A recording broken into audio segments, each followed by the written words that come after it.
What's up guys, I'm Dave. Behind me is my newly acquired Dodge Power Wagon Express bed. Today I'm going to talk about the parts and how I'm going to get this thing fixed and back on the road. Stick around, you're watching Parts and Restoration. Ladies and gentlemen, the internet is a glorious place. I found this on a Power Wagon Owners Association Facebook group page. I reached out to see if anyone had one in my general vicinity, and I was happy to find that someone did. This is a first series Dodge Power Wagon pickup truck express bed. It is 8 feet long and 4 feet wide. To be exact, it's 100 inches long and just 48 inches between the wheel wells. You see here and there. Now, what makes this a Generation 1 or a first series bed is that it was built on the original truck. This is what an original 1946 to, I think, early 50s Power Wagon would have had. It's defined as having 4 stake pockets, so you can put, your typical scrapper style wooden wall above that to hold more capacity. This particular one is in a little bit rough condition, as you can see, but I'm really lucky. It came with everything. It came with the mounting hardware that actually mounts the deck of the bed to the frame. It came with the rear side steps, the rear running boards, excuse me, thank you. Had a little bit of a brain fart there. And it came with a bunch of repair panels that I can use to put right to work. So starting at the front of the bed, this is the portion that would be placed up against the cab. There's a significant amount of rot along the bottom edge of this. These trucks had wooden decks in their bed. And so a lot of moisture accumulates at or along that wood line. And so this is all rotten out across here. But you can see that the previous owner had actually created this patch panel that I can just weld right in. Should have no problem with that. Very basic sheet metal welding. And as we move along to the sides, one of them, I think in this case, is a little bit better than the other. There are some minor rust holes that have kind of worked their way through right along the bed line where the wood would sit. And there's some bending and damage to this top edge. That's not going to be too bad to repair because I'll show you that in a second.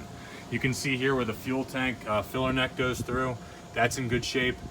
There are some scabby, ugly welds along the back here and some major warping that I'm going to have to smooth out. Although, again, nothing too crazy. It's basic sheet metal work, body work. Now we're here at the rear. Very cool. We have this Dodge embossed into the sheet metal. This was obviously stamped on some kind of monster press, I'm sure. Interesting story about this. Apparently the owner was told there's some lore about this particular one. Allegedly, this one was taken off and given to a sculptor at Mattel to model for one of their toys that they made. Who knows if that's true, but that's what the story that the seller told me. That was told to him, that was told to the one before him. So that goes way, way back. But I think that's kind of cool. Looking at the other side from the rear, you can see there's some creasing that's going on in there. This thing may have gotten rear-ended and had some body work done on it. The inside, below the level of the wood line, where the actual bed would come in, is rough, or I should say the angle iron where that it sits is rough and probably will be fully replaced, as I'll have to replace it on this top end as well. As we come over to this side here, the driver's side, this one has a little bit more roughness to it. It's flat on the flat portions, but this stake pocket is completely trash. There's some more wear through pinholes going along this wood line here that I will need to take care of. Again, simple sheet metal work. On the other side, we're looking at a lot of surface rust, and again, these angle pieces where the actual wood deck would sit have just completely disintegrated from years of moist wood sitting up against them. So that's going to be dealt with promptly. I'm excited to put my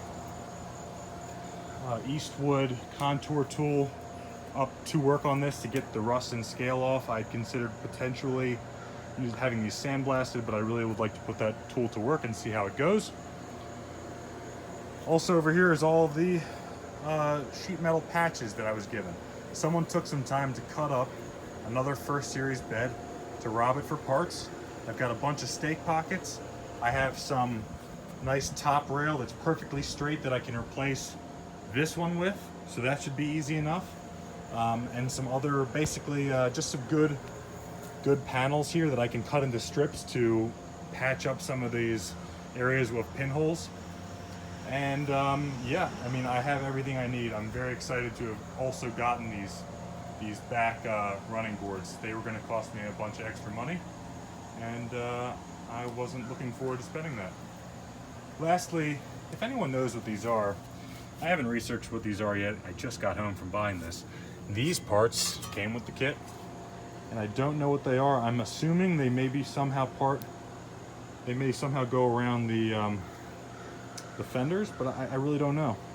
Maybe someone that's familiar with power wagons can clue me into what this is. Lastly, in my haul of equipment from this fella who had finished his build, I got a clutch fork for my winch.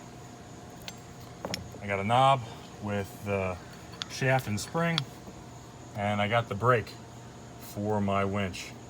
So guys, things are happening with this power wagon build. Getting the parts I need, getting the work done, just absolutely working around the clock on this thing. Leave some comments down below if you have any questions, input. I'm always looking for advice. Check me out on Instagram @Parts and Restoration. I look forward to seeing you on the next YouTube video. Appreciate you guys.